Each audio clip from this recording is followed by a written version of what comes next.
Hello, members of the press. I am Ronald Cruz. I am an attorney and organizer with BAMN, the Coalition to Defend Affirmative Action, Integration, and Immigrant Rights, and Fight for Equality by any means necessary. We filed a brief yesterday at the end of the day, on behalf of the UC-Berkeley student intervenors, faculty, and staff who support Palestine, whom the proposed settlement reached between the University of California and the people suing them betrays their First Amendment rights.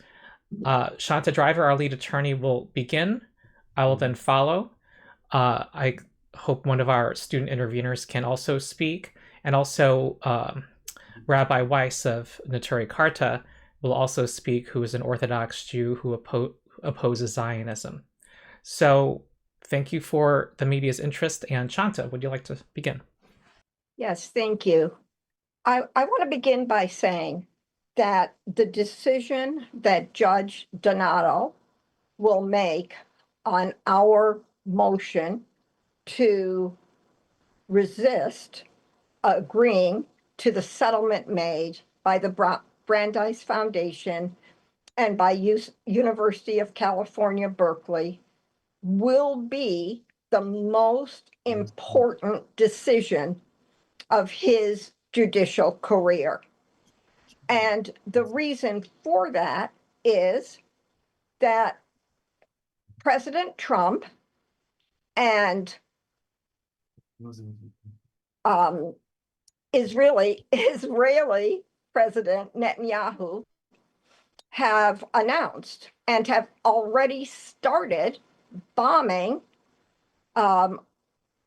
with the aim of destroying Persian civilization, which is one of the oldest and most important civilization to the Judeo-Christian heritage of the world. So if this settlement is agreed to, then students at the UC-Berkeley campus that object to this genocide, which will be the largest genocide since Hitler's Holocaust against the Jewish people, if they choose to denounce it, to compare it to what Hitler is doing, to make clear that in this case, it's the fascist government of both Trump and Netanyahu that are perpetrating this mass Holocaust on the Iranian, on the Lebanese, on the Palestinian people, would be silenced, because this settlement says you can't compare the acts of the Israeli government to what the Nazis did, even though that is the clearest and closest example we have of what fascist presidents from both nations have in store for the Iranian people.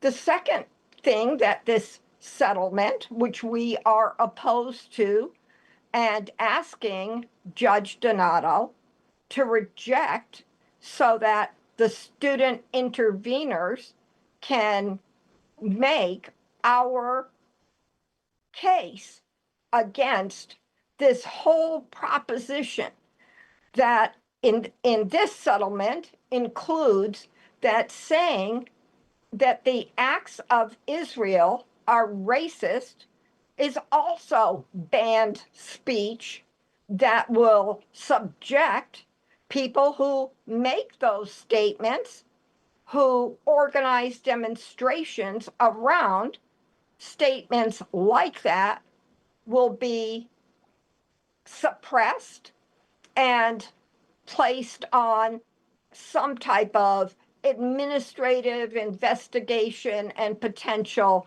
removal from the campus. So what we've raised as the student defendants, and Ronald will say more about this, is that this settlement denies free speech rights to the movement on Berkeley campus that opposes what took place and is still taking place in Palestine, but also what is now slated for the genocide of the Iranian people. The most important way to prevent this genocide from going forward is for Berkeley students and members of the movement that came out in millions at the last No King's Day protest to get out in the streets to call for the ousting of Donald Trump now by any means necessary, and for the end to the regime of Benjamin Netanyahu in Israel, which must end now to prevent the possibility of World War III. So thank you. Thank you. All right, I will share my comments next. All right, I am Ronald Cruz. I'm an attorney with BAMN, and I want to supplement what Shanta said and say that when Judge Donato granted intervention to the student intervenors near the end of 2024, in October 2024, he asserted that the intervenors have interests and will bring arguments that should be heard in this case. And the University of California and the Brandeis Center suing the university circumvented the court's decision and displayed contempt toward the court and towards the students, faculty, and staff whose First Amendment rights we are defending. And the next thing I want to say is that the IHRA definition falsely counterposes the right to self-determination of Jews in Palestine to the right to self-determination and freedom of the Palestinians.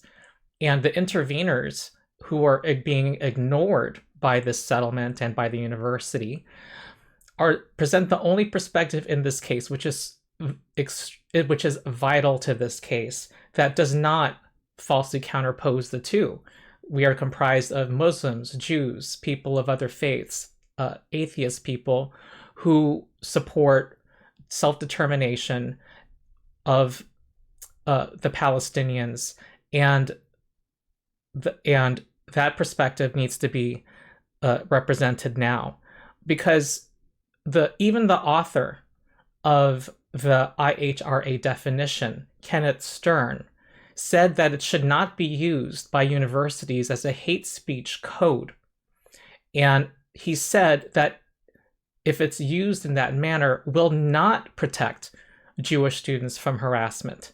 And what we would add, and what a growing consensus of scholars and foreign policy experts are arriving at, is that the current course of action by the state of Israel threaten its survival as in its current form, and the people of Israel to remain in the region of Palestine. That it will lead to its collapse. And already thousands of young Israelis have started to take to the streets in Israel, saying that Netanyahu will, quote, kill us all through these policies. And the proposed settlement seeks to silence these voices in solidarity with the people of Israel, demanding their own right to exist. The next point I want to make is that the proposed settlement will not settle anything.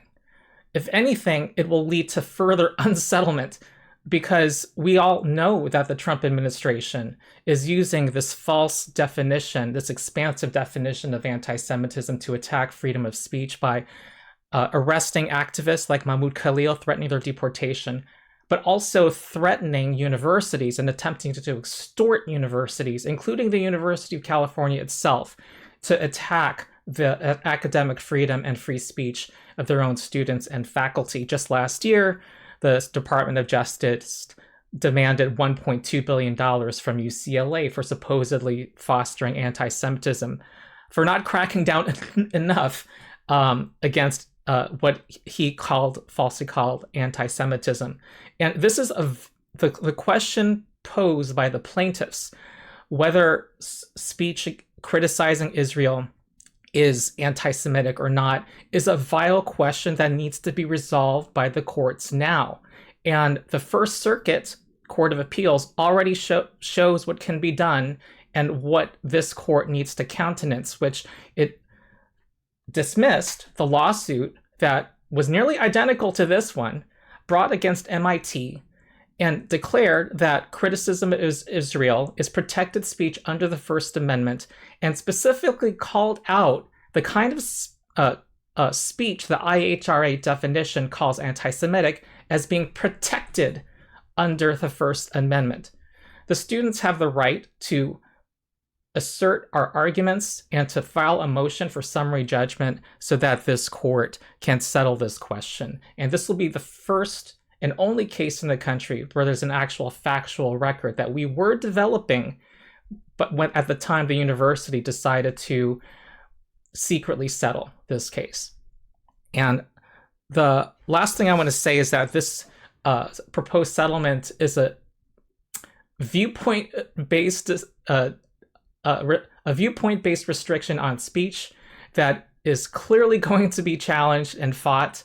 You cannot have the government say that a student's speech at Sproul Plaza that defends Israel's actions that the UN calls war crimes is allowed, but then denounce that another student's speech denouncing those same acts as war crimes because they're comparable to those committed by the Hitler regime is prohibited.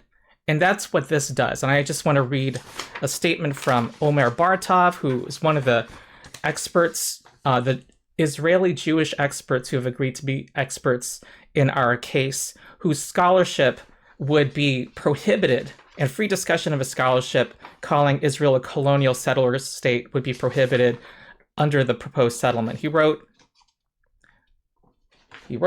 given the current Israeli policy is accentuating the apartheid nature of Israel and leads to intensification of Israeli war crimes committed both by the army in the Gaza Strip and the settlers in the West Bank, the IHRA would rightly be seen not as means of confronting anti-Semitism in American campuses, but rather as an attempt to justify violations of international law, war crimes, and crime against humanity, against which we would expect and demand from our academia to cry out against and fulfill its moral duty in our society.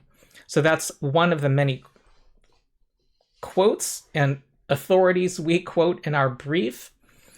We also quote Judge Donato himself, who asserted in a case in an open hearing 2 years ago that speech saying that Israel should be abolished is legitimate disagreement and legitimate speech, and that there are Jews who disagree on this question. He said that in court. And so he should not reverse course. He should stand his ground and not allow the university and the plaintiffs to treat with contempt his court and the Constitution and the students, faculty, and staff of the university. So that's what I wanted to say. And I believe our one remaining, unless our student intervener finds time, they are in the middle of something. I believe our last remaining speaker is Rabbi Weiss of Neturei Karta. So first, with the help of the Almighty, I pray to the Almighty to bestow upon me his truth, his wisdom, that I may be worthy of conveying his message, and so sanctify his name, bring peace to the world, and to help these innocent students in the conundrum and the problem right now. This is a very, very a very broad issue. It's a very painful issue, and to be able to really concentrate and bring this into a few minutes of speaking is really complicated and hard. But again, with the help of the Almighty, I hope I'll be able to shed light on the issue, and therefore that we should be able to adjudicate it properly.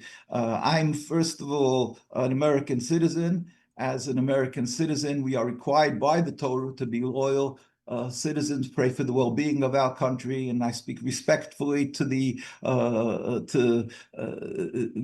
judges and to our leaders, the political leaders. We humbly approach them that they should hear what we have to say with an open mind.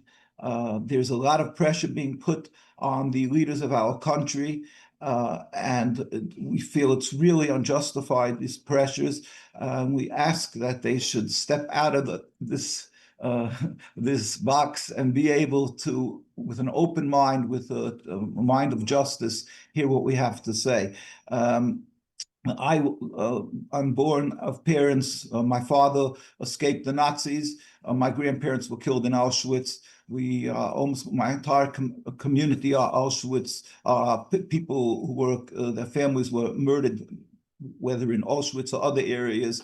In fact, it's approaching 2 months from now, Shavuos, the time when they were being led away, and they were all murdered, the whole communities that were from Neturei and Budapest and all these different areas that they were murdered by the Nazis. So we feel the suffering, we feel the concept of anti-Semitism. It is not a small issue by us. At the same time, my father was a student in Europe of one of the great leading rabbis, Rabbi Shapiro, Chaim Elazar Shapiro of blessed memory, who was one of the leading vocal opposers to the concept of Zionism. He wasn't lacking in being a God-fearing person. He was a leading rabbi, as were almost entirely the religious communities around the world shared this view. And that is that we have to be very clear. Judaism is a religion of over 3,300 years. It is purely to be subservient to God and to uphold the laws of the Torah. And we gave our lives through the generation to uphold the laws of the Torah. As I mentioned, we have to be loyal citizens to the country we reside. At the same time, Hananiah, Mishael of Azariah, and Daniel, the king, required of them, Hananiah, Mishael of Azariah, and I don't remember the English pronunciation of them, these three prophets.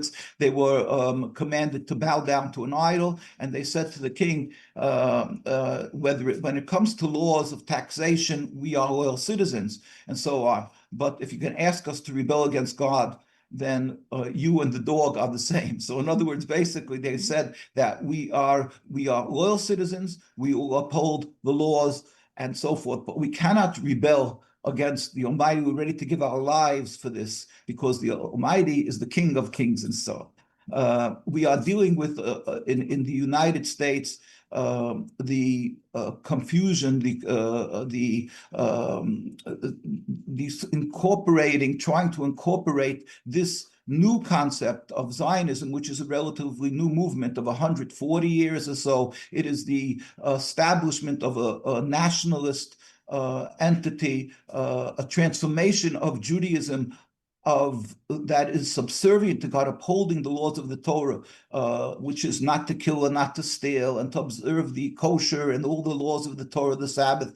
And it is a transformation into base nationalism that is really excluding the Almighty from the equation. You don't have to be religious. In fact, they have lost the moral compass to be able to acquire their goal of having a piece of land. The rabbis at the beginning of Zionism, when this was created, stood in total opposition. We'll skip from the beginning to 1947. The United Nations sent their delegation to the Holy Land to be able to see about establishing a so-called Jewish state. And the head of the Jewish community who was there, Rabbi Dushinsky of blessed memory, declared before the United Nations, July 16th, 1947, he said, "We furthermore wish to express our definite opposition to a Jewish state in any part of Palestine." There was a religious community that was living there for hundreds of years, Arabs and Muslims in the same courtyards, in total peace and harmony. The difference of religion wasn't an impediment to peaceful coexistence. We had distinctly different religions. They were Muslims, they were Christians. We lived together. But as this Rabbi Dushinsky of blessed memory, spoke to the United Nations delegation, he said, please do not incorporate, do not conflate our religion of Judaism with this influx of people who are coming from Europe with the concept of taking over the land for their national interest. That is really in a detriment for the Jewish community that was living there. Because what happens is this movement, this occupation of the people, calling it a Jewish state, creates hate, contention, creates what we are witnessing, endless rivers of bloodshed, because the people who are living there rightfully say that we don't want to be subjugated under your leadership. Why should we have that, accept that? So the Jewish people, in the hundreds of thousands, this is in the streets of Jerusalem, the religious community till today. This is a picture of 2002 when we took up there's a rabbinate there for representing the religious community that is anti-Zionist. In other words, there's a dual rabbinates. This Israeli rabbinate from the state of Israel that uses the Star of David, uses the name Israel, uses the religion as a front, as a facade for a purely nationalist movement that has absolutely nothing to do with the concept of Jewish, the covenant that we made with God thousands of years ago. And the Jewish people, whether it is there in Jerusalem or whether here you see in front of the White House, the very large Jewish communities that tens and tens of thousands, these are coming from New York, demonstrating against Netanyahu, Bibi Netanyahu, and the state of Israel does not represent world Jews. Israel has no right to rule over any part of the Holy Land. We have a distinctly different issue of Judaism to serve God that we died for throughout the years by the Crusades, by the Inquisition, and by Hitler. And we proudly gave our lives to uphold our subservience to God. And all of a sudden, relatively recently, 140 years ago, a movement started. People who are totally not religious, they came along with, they wanted a national home, and they're trying to enforce it upon the inhabitants of the Holy Land. So there are people who understand this. There are people in the universities. There are people who don't have the pressures of having to win elections. There are people who don't have the pressure of their of deep pockets, and they're pleading for the truth to be out there. That there is that you should not conflate these two issues. You're not anti-Semitic if you stand up for Jewish people who are being beside the Palestinian people, Jewish people, young children, old rabbis, and many. You can see this is the Israeli army has since their existence for 77 years. They're brutally beating the religious community. We were never armed. We never carry guns. We simply demonstrating on the streets and pleading that we feel that it's we don't feel it's the Jewishness, it's our Judaism that calls for the freeing of Palestine. Are we anti-Semitic because of that? I live and breathe my religion. We have to, now it's Passover. We had to clean out the whole house, buy new food, it costs fortunes. We send our children to private schools. We are giving our lives for our religion. And it's because the Almighty requires of us. And it does not require of us to kill and maim and murder the people of Palestine. It's against our religion. It says we have to emulate God. Just as God is compassionate, you must be compassionate. In fact, we are required. Our rabbis told us that when we have to show appreciation, gratitude for ones who did good for the Jewish people, when there was the Inquisition and the Crusades, and there was the Ottoman Empire and the Muslim countries, Persia, talking about Iran. These were the countries that embraced the Jews. They took us in, and they clearly understood the difference between being a religious, God-fearing person, a Jewish person who's distinctly different in their belief system than they are, and yet they embraced us and gave us a home. I was in Iran, by the way, although it's not part of this case, but I was in Iran many times, thank God, and I visited Hamadan, where Mordechai and Esther, Queen Esther, where was the Achashverosh, and again, I always have a problem with the English names for them, King Cyrus and Daryovesh, we say in Hebrew. Dar are the ones who sent the Jews and helped them build the temple and all on. And now, even today, it's the Islamic Republic of Iran. I was there many times. I visited the synagogues. There was no guards outside. They were practicing their religion. So they respect the Jewish people. And Zionism has come along, and in order to justify their occupation of the people of Palestine and the attacks on the other lands of Lebanon and in Iran and so forth, with their justification is because they hate the Jews, an ingrained hate to the Jewish people. That is patently false.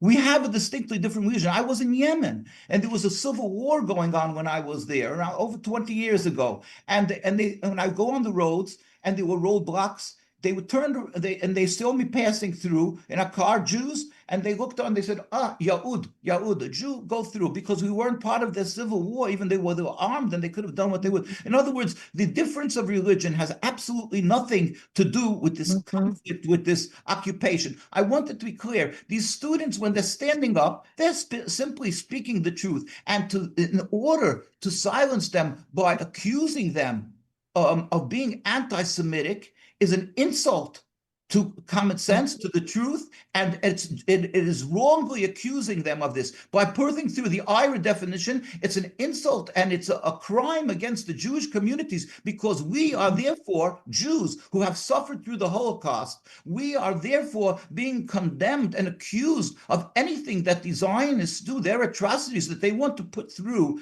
and to get their result of a full occupation. We are therefore being hated around the world, and people, that creates anti-Semitism. So when the students stand up, and there's many Jewish students and professors, we're talking about the intelligentsia, we're talking about the intelligent people, they're standing up and they're saying, excuse me, we're not against Judaism, we are against something that's unjust. To accuse them of being evil and vilifying these students is an insult to the whole concept of America, of not only democracy, but the whole concept that we are going to stand up for the suffering of people, of humanity, and what everything that we praise America for. We dare not let this happen. Again, it's not only an attack on those students when you ask them, it's an attack on the Jews around the world, that's the long-suffering Jewish people, because then we are anti-Semitic, we are hated by many people around the world because we are conflated with the injustice of what they're doing. So I just want to point out, the Israelis just bombed, I think it's today or yesterday, a synagogue that's called the Rafi Niyasag. There's 30 synagogues. I was in Iran. I went there many times, and we went to these synagogues. They flattened the synagogue.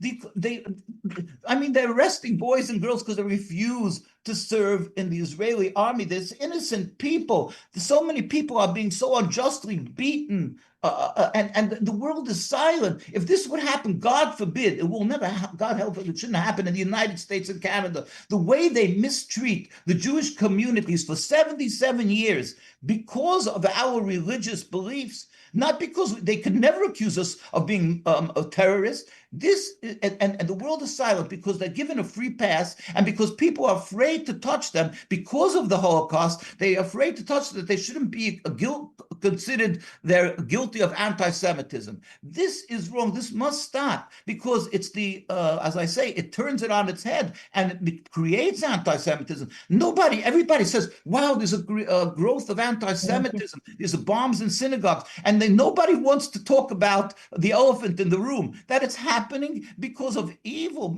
injustice that courts around the world, international courts, are recognizing as injustice. Please, these students in campus, give them what you created the campus for. The university was created to give people the freedom of being able to understand justice, to be able to grow. And if you're going to stunt their growth by saying that before you think, you'll have to put through your mind, will I be accused of being this? Or because you're stunting the growth of all students. This is wrong. It's against Jewish people. It's against Judaism. It's against God. Please free these students. And we hope that we plead to our president also in regard to Iran, that he should understand Iran was good for the Jewish people, as was the other Muslim countries.